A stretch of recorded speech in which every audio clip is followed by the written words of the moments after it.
afternoon, and good evening to in-house counsel and in-house legal professionals from all across North America and the world. Welcome to In-House Connect. My name is Shai Mehani. I'm the CEO and co-founder of In-House Connect, and I'm thrilled to have you here with us today. Thank you for spending your breakfast time or your lunchtime or your dinner time with us. And special thanks to our wonderful sponsor, Summize, and our fantastic panel today featuring Laura Proctor, who will be moderating, Claire Sanders, Olly, Atkin, and myself, who are going to talk about AI, collaboration, and evolving in-house roles. We're going to talk about insights from the legal disruptors on the trends and tech disrupting in-house legal teams in 2025, and there's quite a few, so very excited to get to it. Let's get to today's event. AI, collaboration, and evolving in-house roles. Insights from legal disruptors on the trends and tech disrupting in-house legal teams in 2025. I'm usually behind the scenes for these webinars, but today I'm lucky to be part of the panel.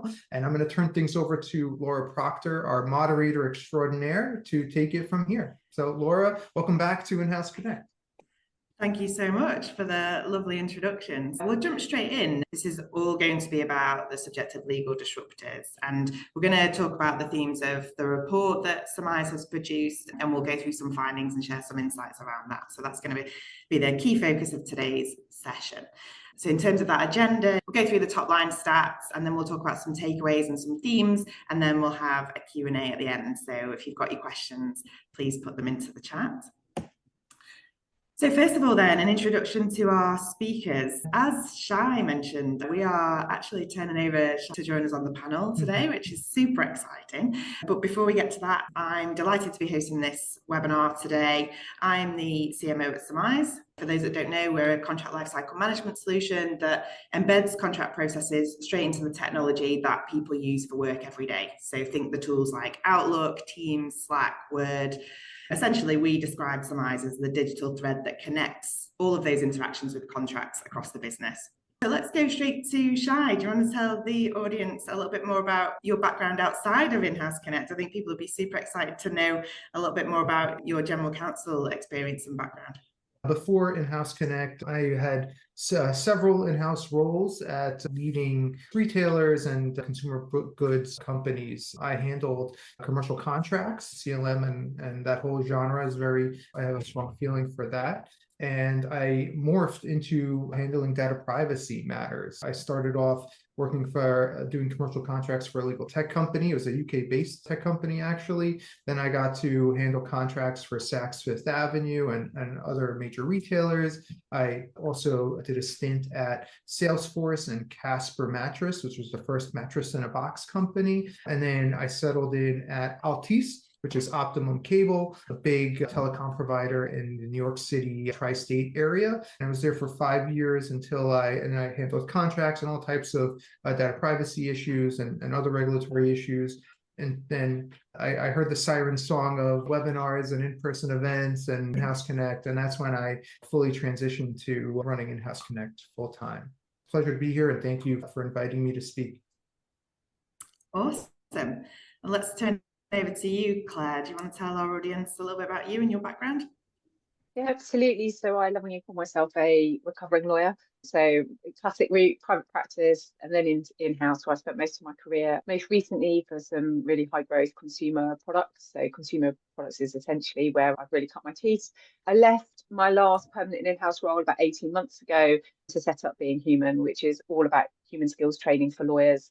Essentially, it's everything that I believe lawyers need to have been taught, but in actual fact, they never are taught as part of their learning journey. So it's all those things that really give you that edge. So your communication, your connection, bit of resilience, teamwork in terms of psychological safety, all of those things we teach in-house teams across the globe.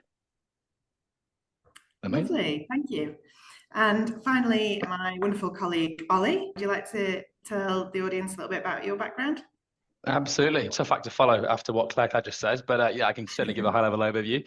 So my name's Olly. I'm head of enterprise sales here at Summize, based in our Boston office. I opened the office with some of my colleagues back in July 2023, and it's, touch wood, been a very good success over the past couple of years. I was lucky enough to be one of the early ones at Summize back in our humble beginnings back in Manchester in the UK. So I've seen the growth and the development, and obviously had the pleasure of speaking to both in-house legal teams, but also law firms over the past 6-7 years of my career, which which enabled me to get a really good understanding of the market and trends analysis. And I know I'm joined here by a couple of clients as well. Okay, so let's jump straight into the report itself then. Legal Disruptors is essentially a research report that just landed. So everybody that's attending the webinar will share a copy of this with you so you can read it in full. But essentially, Summize surveyed 250 in-house lawyers in the US. And from that survey, we produced this report, including those results, added some industry perspectives and our own expert analysis. And importantly, we've drilled it down to some actionable solutions that we think will help empower legal teams to embrace change and take a more strategic approach this year. So let's jump straight into the big insights then, and then I'm going to come to the panel for some questions around this. So here are the headlines. What really jumps out to me is that the role of the in-house lawyer, as you guys on the webinar will all know, is evolving, and I think we can all agree on that. 3 out of 4 of the respondents said that their role has evolved in the last 2 years, but more importantly, about a third of them say that it's transformed significantly. And as a result of that, it seems that compliance and risk management is soaking up more time, but a big theme that came out was the need to be more strategic. So Shai, I'm going to come to you first on this one. What do you think about this sort of evolution of the role? And so many people are saying their role has changed significantly. What are you hearing from the community, and what do you think is driving that change? I think this is a consistent part of being an in-house lawyer and being an in-house legal professional. When you're in-house, your resources are limited, but the business is not limited. The business is constantly changing, constantly evolving. There's new plans, there's stops, there's starts. So I'm not surprised that roles are going to evolve in that context and in that climate. My own experience handling contracts for many companies is that there's an opportunity to grow in whatever you do, right? So like I worked in the procurement department of several organizations, and that enabled me to learn the business. And with that knowledge, that set me up for other opportunities in the business to work on products or work on expansion opportunities. Handling contracts also put me in close contact with data privacy issues, because a lot of the organizations I worked in were consumer facing and had tons of customer data. So that pushed me into the data privacy realm, right? There was nobody coming into the organization who was going to handle data privacy. It was going to be me. I embraced the opportunity and I took upon myself to grow and to add data privacy to my skill set. And I think that's super consistent across all in-house legal teams. If there's a novel project, if there's new regulations, you don't have the luxury of bringing in outside counsel or somebody else to take it over. It's really on you. So I think that's super relevant, and it just has that ring of truth because of my own experience. And then, of course, legal teams where we are resource constrained just naturally.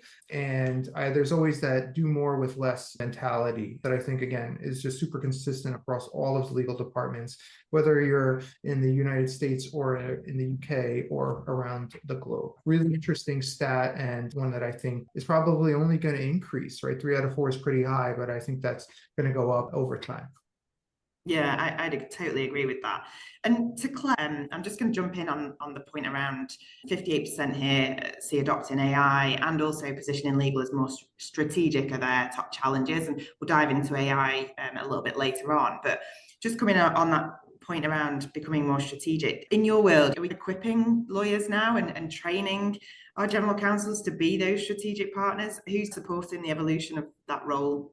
I think it's a really interesting question and something we spend a lot of time discussing. From my perspective as an in-house lawyer, I'm hugely excited about the increasing availability and use of tech and AI. I think it's going to, there's some horrendous stats around where lawyers stand in terms of their happiness as a career overall, and it's really low. And one of the reasons for that is that they get stuck in this churn in the mundane stuff. So I think AI and tech is going to be wonderful. It's going to be able to pull people out of that mundane. It's going to allow people to actually focus on the stuff that they want to do, where they can add real value, which is phenomenal. Unfortunately, though, we are still very much trained to be knowledge professionals. We're very much trained to hold really large amounts of data. And if we're lucky, we're told how to apply that data and how to communicate it with our stakeholders. But unfortunately, quite often that's left to be learned organically or by osmosis. I'm not really surprised that kind of coming across as more strategic as a top challenge, because quite frankly, it's not something that we are taught to do. We're not taught to have those tools in order to demonstrate our strategic abilities, which is going to become absolutely essential, because my firm belief is that our role as lawyers is going to shift dramatically, and it is going to be far less about the knowledge and far more about how we apply the knowledge. Yeah, and a really good point you made there around tools like AI and the rising use of technology is one of the main levers that we're going to have for people to free up that time to be more strategic. I think that's a really interesting point. One of the things I wanted to ask you on these headline results is around the sort of adoption of technology from our world in CLM. It's a clear theme here that there's a challenge around lack of company-wide adoption. Is that something you're seeing and hearing as well? Yeah, I always think it's the actual perception of legal as well. And I think it becomes not only to the actual perception of legal, but also the size in comparison to the rest of the enterprise. For example, let's say you may have 1,000 employees within a business with 2 or 3 lawyers, a GC and a legal counsel, and a paralegal, whatever it actually is. How loud can they shout when it comes to not only actually purchasing the technology and making a business case, but also getting people to adopt it? So I think it really depends on the actual relationship between legal and the rest of the business. From legal to sales is always a hot topic, legal to compliance, legal to finance. Most times, 9 times out of 10 in my experience anyway, the GC or the CLO can report into the CFO predominantly too. So I think getting adoption from the top down is the most important thing to do, even pre-implementation or pre-purchase. You want to set the scene first. And I think with the right implementation and doing things in advance, it can almost increase your perception in terms of how content people are with legal, and they're being an advocate for legal through doing it in the right way. The one example that I would give where I saw a client of ours do this in a really positive manner was a client, and they'll be fine with me speaking about it. They have done a case study, I promise. They're based in Miami and they're based in London, and they had a legal team of 7 in an 800-person company group. And they actually announced the purchase of a CLM and what they wanted to automate through an all hands that they do once a quarter.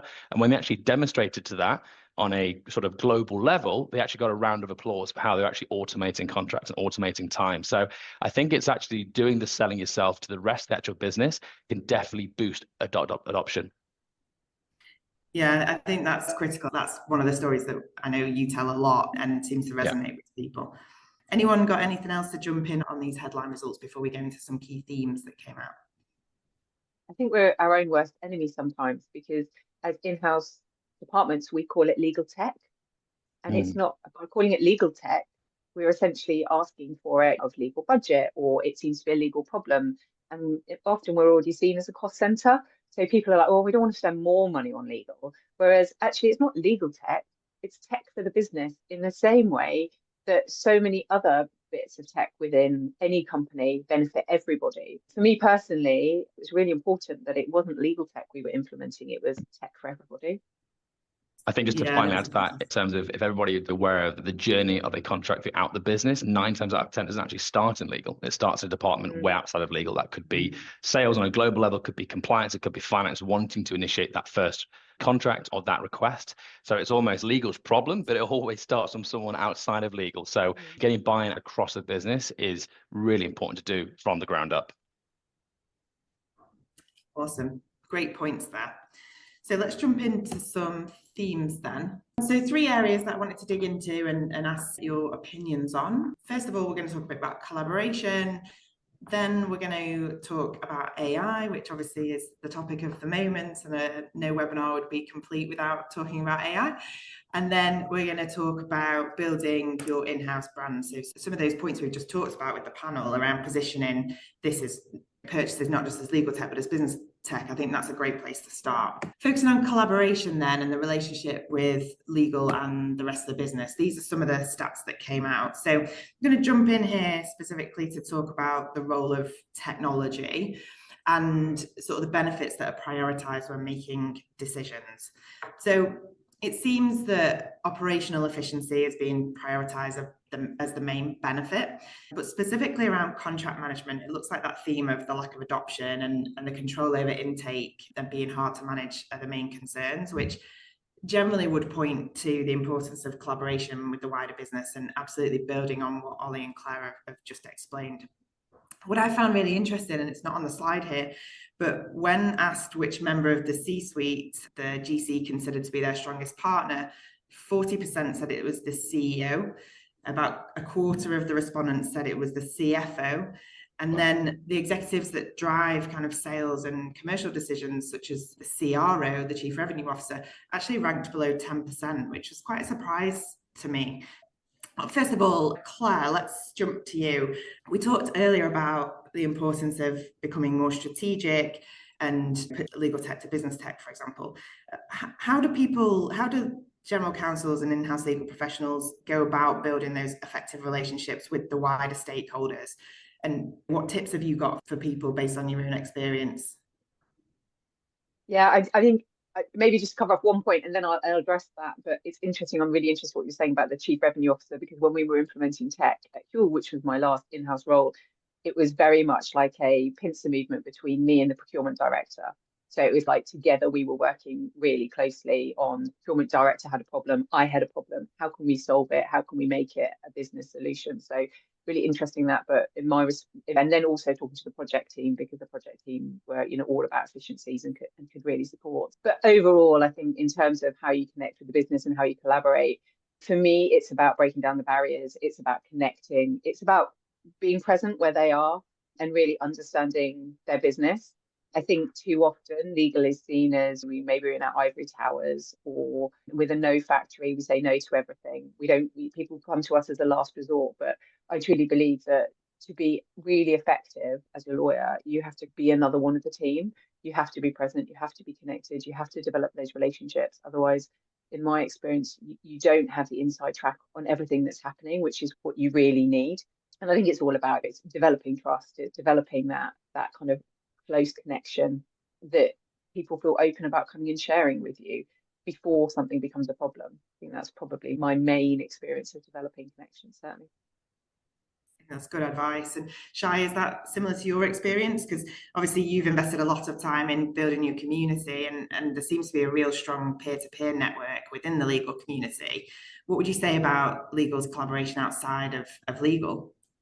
I totally, everything Claire said resonates with me. I would add my philosophy on relationship building, and that is you have to build the relationship before you need it. You have to put that relationship in place and then use it. So building relationships outside of legal should be something that happens every day. All of these various departments, HR, IT, sales, ops, finance, they all have regular meetings, right? Participate in those meetings, understand what they're going through, understand what their priorities are, learn their jargon, right? Every department has different KPIs and things that they're trying to achieve, right? Finance is different than ops and is different than sales, and they all have different interests and priorities. And the more familiar you are with those priorities and what's happening in those departments and the people, right, that make up those departments, you're going to have far more connections and a better relationship with those teams. Ultimately, we're business enablers, we're business partners, and you have to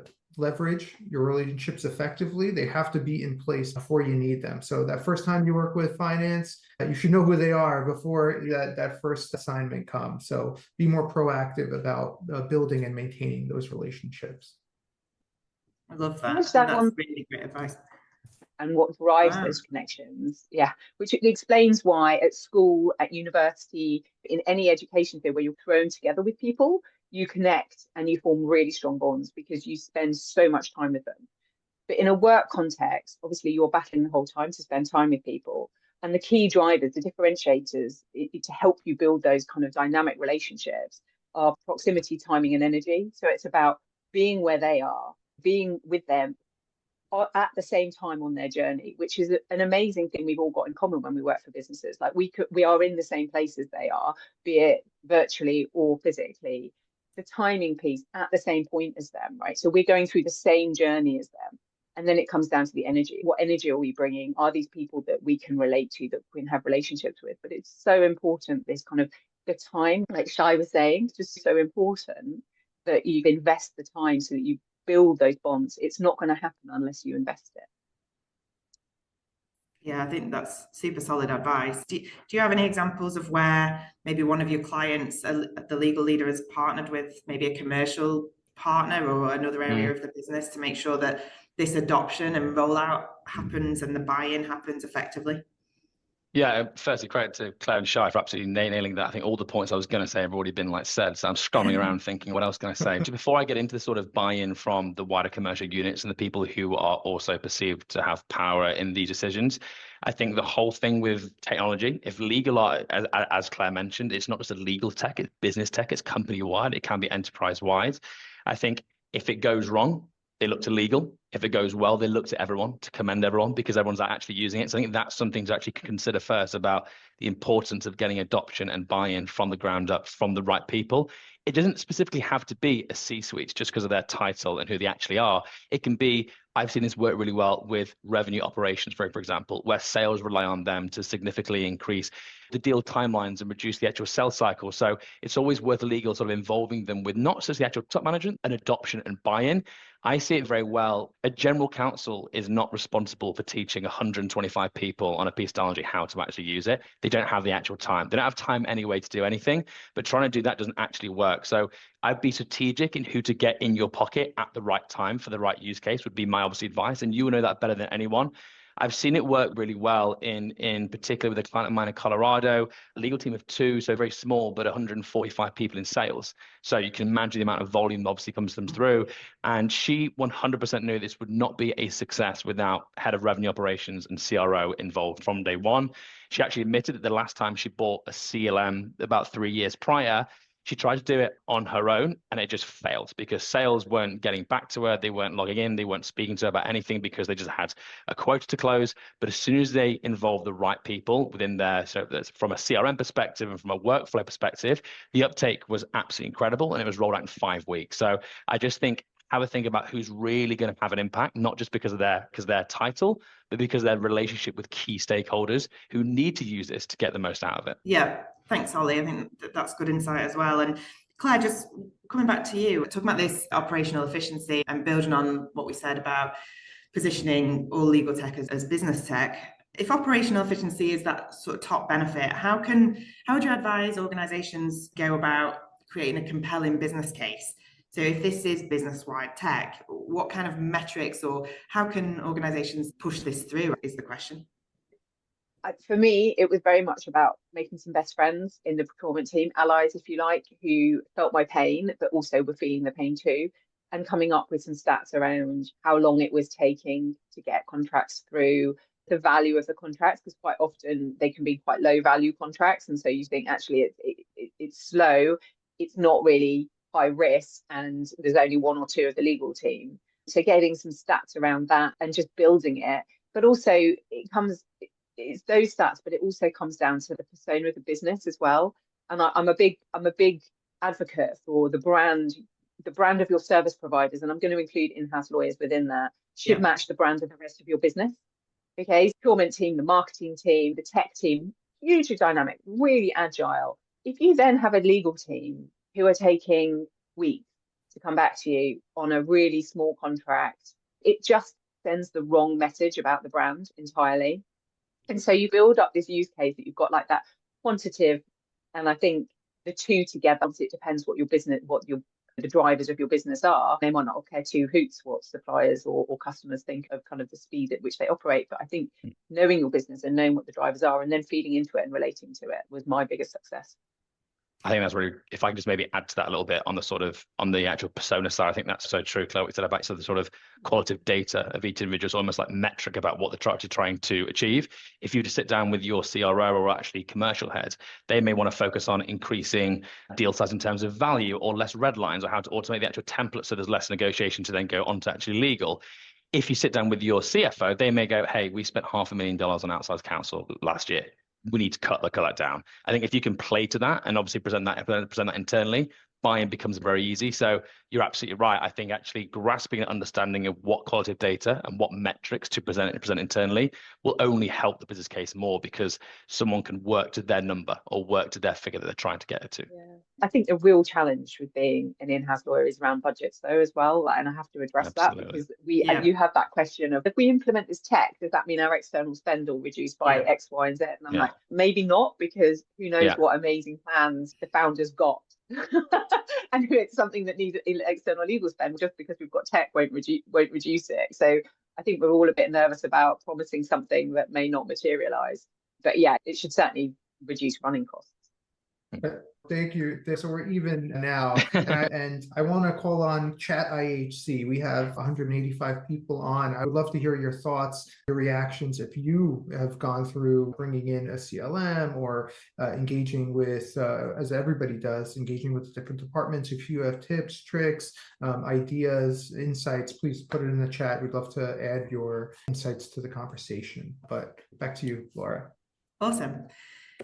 Okay, so let's move on to our next theme, which, as I promised, no webinar would be complete without mentioning AI. And we're going to talk about leveraging the use of AI.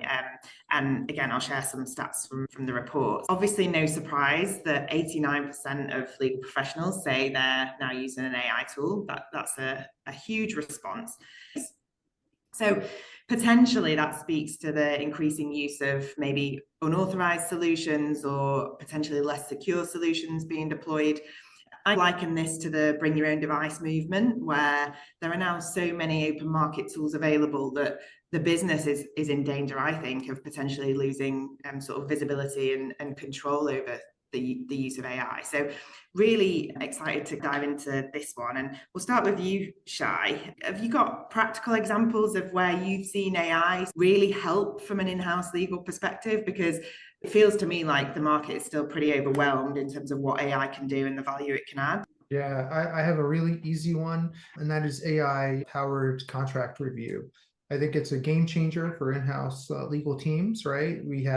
I think most in-house counsel deal with contracts. I certainly did. I know many do. And to have a tool that can analyze a contract, highlight its red flags, suggest alternative language, all pre-trained on your standards and your company standards and your prior contracts. I think that is an absolute game changer for in-house legal teams, and especially ones that are stretched super thin, as so many are. I think AI-powered contract review is a huge game changer, an easy, low-hanging fruit, and that's probably why we see so many new AI tools coming to market. I know Summize has that functionality too, and I think that's an easy use case or an AI use case for in-house legal teams that should be uniformly adopted across the board.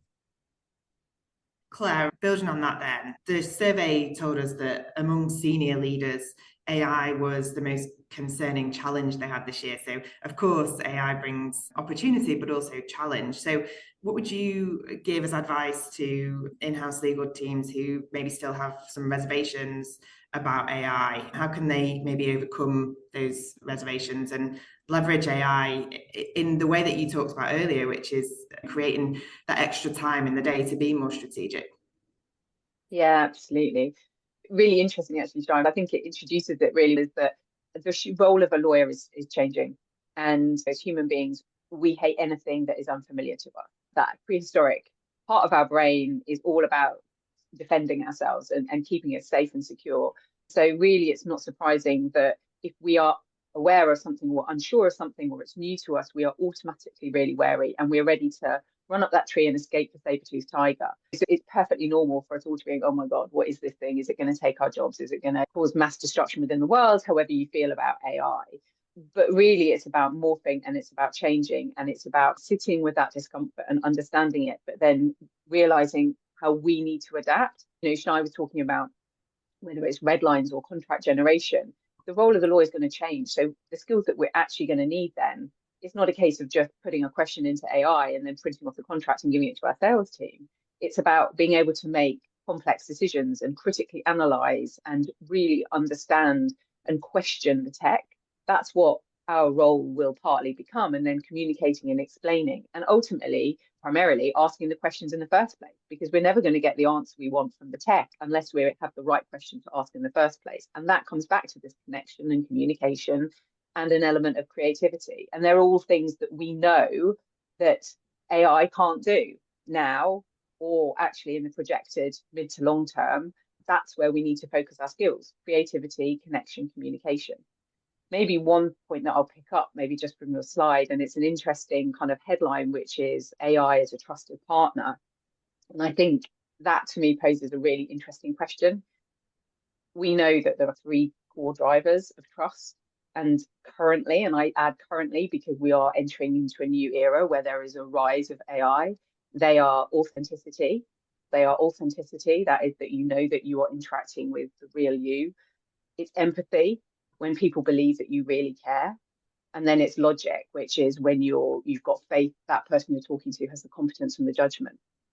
But if you look at those three elements, AI is going to struggle to demonstrate authenticity, because who are you interacting with? As a human, who is it that I'm interacting with? Can it ever be the real them? Empathy, will AI ever care about us, the humans? Arguably not. And then you've got logic. Do we trust the responses? And so I think it becomes less of having AI as a trusted partner, trusting the people who use AI. So I feel like I may not have even answered your question, Laura, but that's my musings, if you like, on AI and how we need to, well, I know how we can feel about it and how we can work with it. I think it's an interesting repositioning, yeah. And let's talk a little bit about the privacy and security concerns, because that did come out of the report as the main reservation around the use of AI. And I think that's totally understandable and natural. And I think particularly when there's so many lawyers that are using AI, 89% is a high number. You'd have to wonder how many of those are using things like ChatGPT, which of course would send shivers down the spine of the security folks. So Olly, let's come to you. What would you say about the concerns around security, and how can people go about making sure that they're using a tool that is secure, and to Claire's point, building that trust that the logic at least is going to be sound? Yeah, firstly, I'm sure if my CTO is watching this, he's going to be laughing in his seat as I try and tackle the question of obviously security within AI. But no, I hear it a lot. I think there's obviously a certain element of data to touch on first, because a lot of the AI right now, whether it's you're using ChatGPT or Gemini, OpenAI, or whatever, people are being able to spin up tools left, right, and center that they couldn't have done 2 or 3 years ago. So we're seeing startups pop up all the time who can review contracts very quickly, integrate into Microsoft Word, and that's obviously done. How much scrutiny have they gone through from an ISO accreditation or a SOC 2 accreditation to actually get it to that point? That's obviously a concern for a lot of clients at the moment. I think I had a client as well who was previously just putting things into ChatGPT to review the agreements, just copy and pasting from the actual contract into ChatGPT. Wow. There's security concerns there. So I think it's about obviously working with a vendor who actually knows the actual parameters and can deliver it accordingly. From a vendor perspective, all the CLMs in the market right now and contract AI tools, they're harnessing it in a more secure way because they're providing a gateway to then access that sort of open source rather than just letting you run wild. So I think that's obviously consideration too, because going back to the client ChatGPT example, every time that she put information in, if she did it on Monday, it would give a different answer to what it would on Wednesday. So obviously, it really depends on how you harness it and how you connect it to the whatever open source tool you're actually using. I think my advice for all the attendees today, if you are using something, understand how their customer data is stored as well. Because especially on a repository side, if they're using an LLM, understand how they share customer data and how they train the actual model. They're key questions. For example, we train all our customer data together, and that's how we get these amazing summaries. Then obviously there's always interest in see what people actually do and have in place for that. So yeah, that's what I would say, is just do your due diligence and make sure that you're involving your IT team and your InfoSec team in those decisions. We saw the announcement of DeepSeek a couple of weeks ago, the Chinese competitor to OpenAI. It's almost crashed the sort of stock market in terms of they've done what OpenAI have done in 2 years and 2 weeks, and that was a massive scare for a lot of people. Everyone was now using it, and then two weeks later, there was a data breach from DeepSeek, and it's game over. So learning from those, I think, exercise is going to be really true.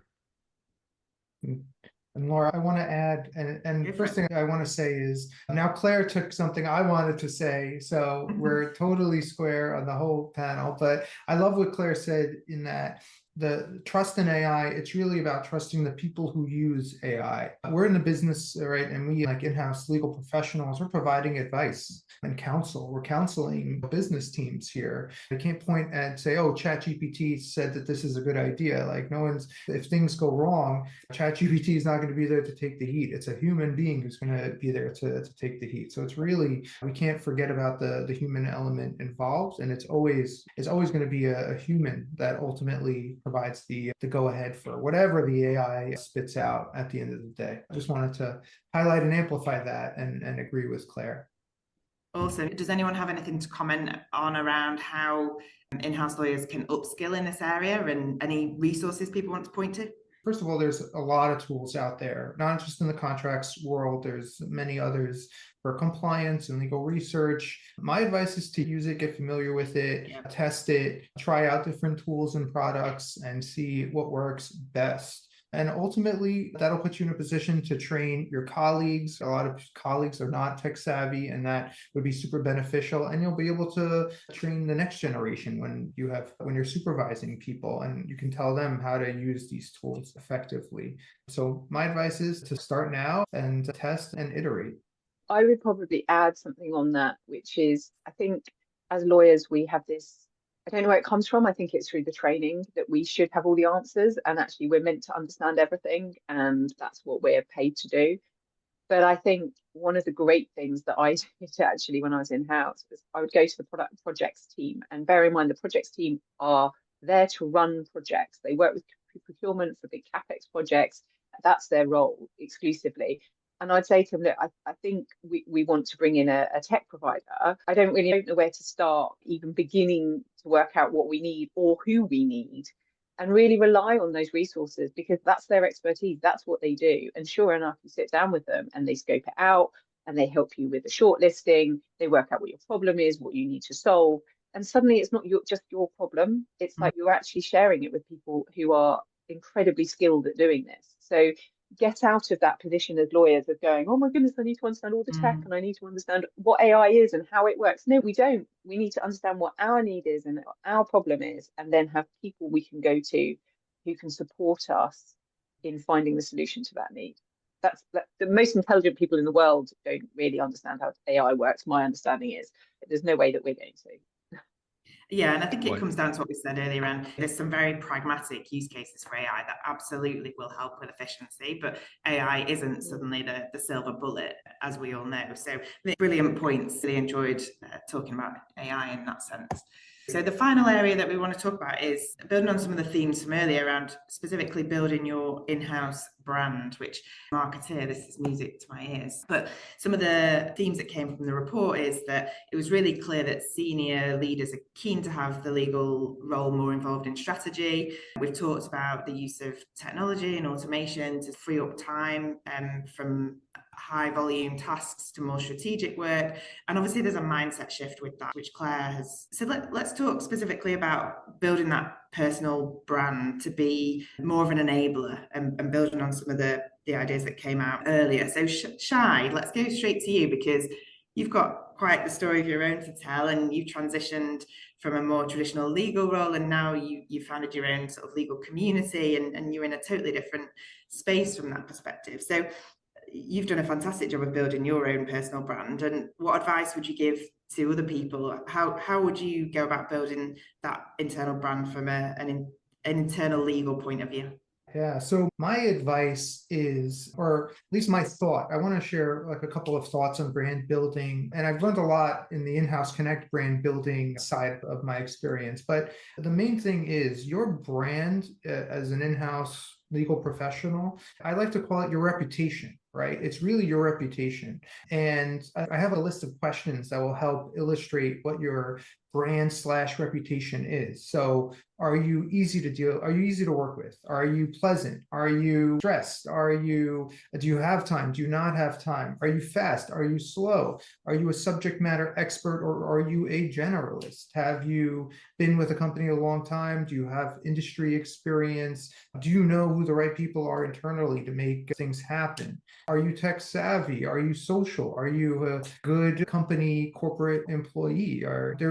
All those questions will make up what your reputation/brand is. And that's really how you have to think about it. We're business partners, right? In-house legal professionals are business partners. And I'd like to say we're in the customer service business. We're providing a service to this organization. And how the business feels about you is essentially your reputation. Armed with that knowledge, now you can start to think about, how do I, what is my brand, and what do I want it to be? And once you have a sense of that, then you can start to act and change and make some moves, so to speak, in order to change your brand to what you want. And it could be, maybe you're a contracts attorney and you want to be a product attorney, right? So you have to figure out, who do I work with in order to get to the product side of the house? Or it could be something else. Maybe you're angling for a promotion, or maybe if you feel like people only give you X amount of work or in this area and you want Y area, right? You have to assess what your brand is, and those questions that I just laid out will definitely help you get there. And then you can make a plan for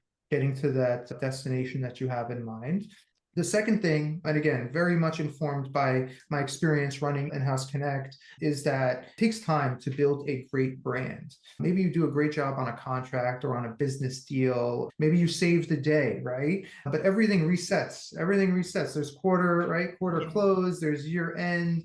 You got to push that stone back up the mountain, right? Olly is in sales. He's shaking his head with that resonation. It's consistent excellence over time is what's going to generate traction, and will generate a strong brand that will help you reach the next level. So don't think if you do 1 or 2 good deals, like you're set. You have to do 20 or 30 or 200 good deals, and then you'll have that brand that will really resonate and make an impact.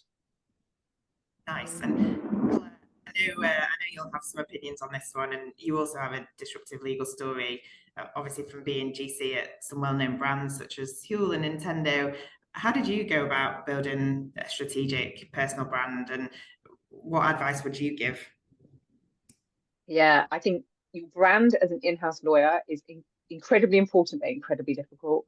And actually, I think it's this, for me, it's that permanently being torn between, I want to be an enabler, I want to be a business partner, because that's exactly what the business needs in order to trust me.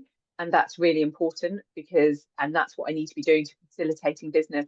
But on the other hand, your role as an in-house lawyer is essentially upholder of the law, right? So that kind of governance and compliance, that's the balance that you've got there between, I want to be an enabler, but I've also got to be guardian of the peace. So it's like that tussle between, I need to be approachable, but I need to be able to say no. I need to be shown to be the yes person, but there are times when I've got to say no. So it all comes down to building that trust, but also having that separation when it's needed. And I think that is incredibly difficult to do as an in-house lawyer, and probably something that we're not really empowered to do and taught how to do, have that separation.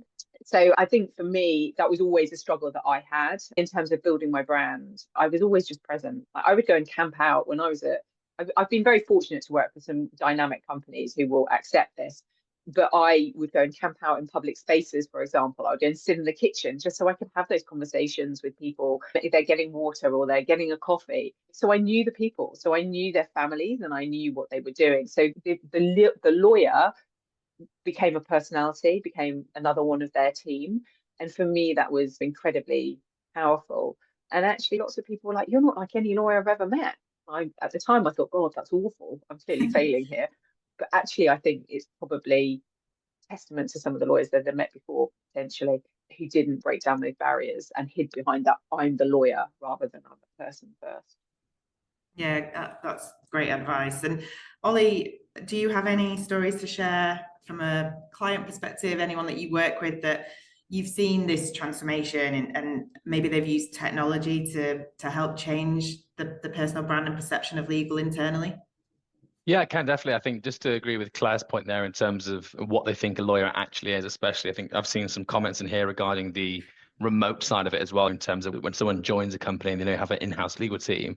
If they've never worked with a legal team before, and they probably just watch Suits, they probably think lawyers just walk around in suits all day and sit in court and do litigation. That's what they actually do. However, the absolute perception of that and the value of an in-house lawyer is something which people had to try and get up to speed first before understanding all these use cases. So it's a really interesting point that Claire mentioned there. But I think it was actually Brian in the chat mentioned about something which triggered me to talk about this. You're a client in Europe from about 18 months ago who were going through a very large acquisition. They were on the actual sell side. And obviously, as part of very large acquisition in the enterprise, a lot of due diligence that needs to go on across their signed agreements that they had from a repository perspective. And obviously, the board are probably thinking, this is going to wipe out my entire legal team for the next 6 to 9 months. They're going to have to get outside counsel involved at a ridiculous billable hour rate. However, what they actually did is they worked with us to very much streamline that whole process using AI. So it was a bit of a segue from earlier. And they actually managed to report back to the board and the investors within literally 3 to 4 weeks where all the change control clauses were, where all their assignment clauses were, and where everything that was important to the CFO and the investors and the venture capitalists, they did in what they tried to do in 6 months, but in 4 weeks. And they told me the feedback that they got from especially the C-level team, who had a very invested interest in selling, thought was absolutely amazing. They brought it forward two quarters just through the use of tech. So I think the main sort of story there is obviously time, but if you do it right, they can think you're an absolute rock star. Sure. Any final thoughts from anyone on this, or anything that anybody wants to ask a fellow panelist? I have a few any other points. I have 2 quick funny stories about brand building.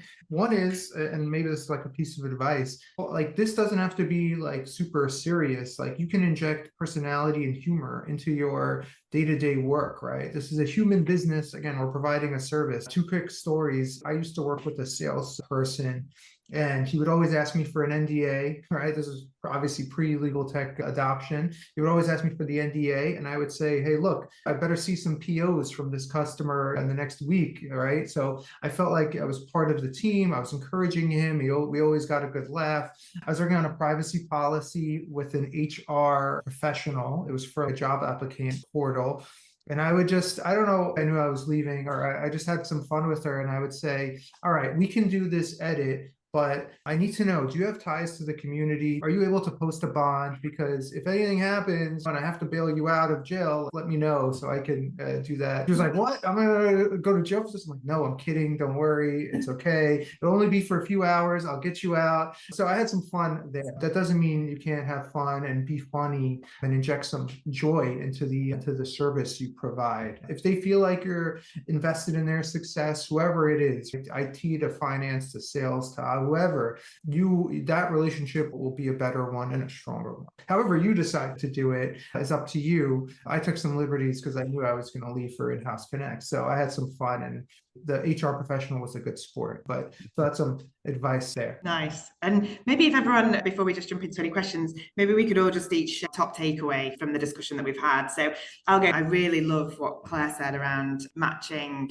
your personal brand to the brand of the business. So if it's a fast and dynamic business, you need to be running a fast and dynamic legal department. And as a marketeer, like, that's music to my ears, because that's the message from me too, which is everybody is part of the brand, and there's no reason why that can't be the same for the legal team. So I really love that as a personal piece of advice. Anyone else want to jump in with a highlight from them? Yeah, Laura, you stole what I wanted to say now. So the whole panel, Yeah, me you still thinking what I wanted to say. I love that quote from Claire. I'm going to add another quote that Claire said that I really appreciated, which is that there's very little organizational support for in-house legal teams that are experiencing this growth. So again, I handled contracts, and then I had to handle data privacy matters, and I had to do this on my own, right? There was nobody to teach me at the organization. They weren't going to pay for the CIP test, right? The IAPP certification for privacy. I think it's really interesting that there's a gap that organizations aren't supporting their in-house legal teams to help them grow professionally, personally, and skills-wise. I think that's really interesting, and certainly In-House Connect is trying to bridge that gap, but we're just a little organization. Organizations should step up and invest in their legal teams on the skill side and the professional side. Claire, how about you? I think my reflection would probably be that you got this. Humans, we've got this, and the way that we are going to absolutely thrive in the future is by leaning into our human skills. Let's lean into the things which make us unique, which are those human skills. Yeah, and one of the big themes we talked about earlier was building those connections and relationships as well. And obviously, the human skills is one of the best ways to build those relationships too. So great advice from you. And Ollie, any final thoughts from you? Shai and Claire both stole what I was going to say, so I'm pressing around again to add to that. But I just think the general sentiment here, I think Claire's keyword was like approachability in terms of wanting to be heard and seen. As Claire, you mentioned an example of going to the kitchen to go speak to colleagues, obviously made an actual effort there to do that. Always works very well. So I think obviously, as I mentioned at the first point of the call, legal teams are notoriously small as a department in comparison to the rest of the business. So just working on how you can be seen and how you can be heard from the top down at every opportunity would be the biggest sort of like takeaway that I've had from today. Awesome. The only other slide that I have is just one, if anybody wants to share this QR code. We are at Summize running a series of legal disruptors stories. So based on all of the discussions, if you've got a great story to tell about somebody that has built a fantastic personal brand in legal or has had real success in bringing in disruptive tech, and that's really changed the way that the in-house legal team is working and operating and bringing in all those operational efficiencies, this is a great opportunity to get involved. So we'll send the link out after too, but if you scan the QR code, you can nominate either yourself or somebody else, and we'll be in touch to just set up a quick chat with you, and we'd love to hear from the community. So I think that brings us to the end of the official slides. Laura, I saw some great chatter in the chat, a lot of great chatter actually, and I want to highlight a few. One comment I really liked from Sean, and he says, it's always interesting to me that in-house lawyers do all this hand-wringing about how they are perceived by the other departments. The other departments don't care one iota how they're perceived by the lawyers. I think that's really interesting, and that's something we have to change, Sean, one person, one brick at a time, right? So I really enjoyed that. I'll kick it back to the panel. Any comments in the, and there is a question that we got to get to, but yes, Lou asked a great question. You want to I could tackle that one Olly? first. Yeah, no problem. And again, I don't want to make this the Summize show, but obviously I think if you're asking, from what I can understand, if you're asking about how we would help them with that, Lou's question so everyone can see it was, how does Summize help clients comply with confidentiality obligations they have towards their clients and AI privacy regs before they upload their contracts to Summize? Normally, I have questions for you, for me to answer that in the correct way, but I'm going to go away and just assume quite a few things. The way in which we could obviously do that from a functionality perspective is that, without getting too into the weeds, because we summarize every single contract that goes into the Summize repository, we automatically tell you what your contractual obligations are in each individual agreement, whether it's 100, 10,000, it's entirely up to you. We see that a lot with DPAs. So in terms, obviously, when people sign DDPAs and they store them within Summize, they need to know the proximity of time. They need to serve notice to their clients if they have updated one of their sub processes. So we essentially just use AI to summarize information and present it back to you. For those working in an office, is the legal team scattered throughout the department or throughout the organization, or are they in one place separated from the other business team so that we're hard to get to? I was going to say actually that I was literally just typing, but I have known legal teams who have strategically placed themselves next to the toilets, which sounds pretty gross, but actually means that they bump into everybody. Maybe the kitchen would be a bit nicer. Yeah. I think it really does depend on the actual persona of the individual and individual legal team, whether up for constant conversation and face-to-face nagging, or they just prefer to get slacked all day and obviously work remotely. So I think it really depends on the actual collaboration piece. When before I moved out to Boston, our GC, our head of legal, were in the UK in the office every single day, and they hated it because any red lines that obviously came back were straight over there. And if you are in one large office, then most lawyers probably ask them to form an orderly queue outside the office. So I think it really depends on what you guys would prefer. My experience is all the lawyers are together and people just come and ask questions and they know where to find us. So it's interesting. It'd be interesting to hear from others if they are in different places or scattered throughout. But I think usually the lawyers are together and we're easy to find and wrangle when questions arise. That's been my experience. But it's interesting in today's hybrid environment. One tip I would say is walk indirectly to your desk. If you are all sat together, don't walk directly to your desk every day. Walk the long route, get off on the floor, and then get back, then go up in the lift to where you need to be. Because I think that kind of just being visible and present and not people having to come to you necessarily the whole time, I just think it's worth a huge amount. Yeah, and also just building on that, I think there's ways to have that collaboration from a tech perspective as well. We're all living and breathing in the likes of Teams and Slack now. So if you can incorporate some of your processes and intake into those tools, like we certainly see success with that, whereby it's controlling the intake, it's empowering people to self-service and meeting them where they work. So it feels more collaborative. And then the human interaction you have is more based on that brand build and more of the strategic side of things rather than the tasks, which can be mostly automated and fed through these collaboration tools. So I think it's horses for courses in terms of where you're based, but I think embracing technology to bring people together as well is really important. Yeah, I love Claire's comment about, or a suggestion to walk around the floor and meet people. That's the best way to be visible, be seen, and connect with stakeholders across the organization. So I love that advice from Claire. Honestly, most of my answers when Laura's asked me for input, I just agree with Claire, whatever Claire said. So yeah, collaboration is best. Thanks. I think it's been a fantastic discussion. I really enjoyed it. Likewise. Laura, we'll wrap up here. Any closing remarks? Laura, Claire, or Ollie? Laura, Ollie, we'll go with you first. Any closing remarks? Thank you. We had a load of obviously attendees on this one, which has been amazing to see, and everyone's staying to the end, which is quite a rarity in today's webinar world, as we know. So I think it was a really good conversation. Out of all the ones that I've been on, this is the most chatter that I've seen, a lot of collaboration going on. I think it's great to see people who connect with one another too, and hopefully that bodes well for future careers and obviously discussions offline. So just thanks to everybody's time.